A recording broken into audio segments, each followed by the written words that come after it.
నా slow morning అనేది ఇలా స్టార్ట్ అయిపోయిందనమాట. హెడ్ బాత్ చేసి మంచిగా రెడీ అయిపోయి వేడిగా టీ తాగేస్తున్నాను. నా బ్యాక్‌గ్రౌండ్ చూస్తే మీకు అర్థమైపోయి ఉంటది. నేనైతే మా ఇంట్లో లేను. వచ్చేసాం. ఊరికొచ్చేసాం.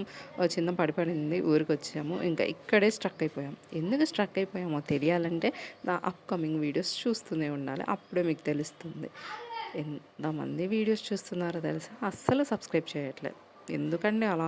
సబ్స్క్రైబ్ చేసుకొని వీడియోస్ చూసుకోవచ్చు కదా! బావుంటుంది. అండ్ ఈ టెడ్డీ బేర్ మా మామ కొడుకు నా కూతురికి 6 మంత్స్ ఉన్నప్పుడు ఇచ్చాడు. కానీ దాన్ని ఇప్పుడు ఓపెన్ చేసాం మేము. ఇప్పటికి దానికి ముహూర్తం ఫిక్స్ అయిందనమాట. నా కొడుకు చూసారా? ఆ టెడ్డీ బేర్ ఇద్దరికి కావాలని ఇంతసేపు కొట్టుకున్నారు. వీడియో తీస్తున్నా అని చెప్పేసరికి రాముడు మంచి బాలుడు అన్నట్లుగా ఫేస్ పెట్టారు. ఊరికొచ్చాంక ఇంక మనకు దేనికి కొదవ ఉండదు. రోజు ఐస్ క్రీమ్ తినొచ్చు, చాక్లెట్స్ తినొచ్చు, లాలీపాప్స్ తినొచ్చు, ఎలా అయినా ఉండొచ్చు. నా రిత్విక ఇన్నర్ వాయిస్ అనమాట అది. ఇంకా ఈవినింగ్ అయ్యేసరికి మేమైతే ఇప్పుడు ఒక ప్లేస్‌కెళ్తున్నాము. ఎక్కడికెళ్తున్నామో, ఏం చేస్తున్నామో మొత్తం తెలియాలంటే stay tune to Chaitu's life style. Subscribe చేసుకోండి.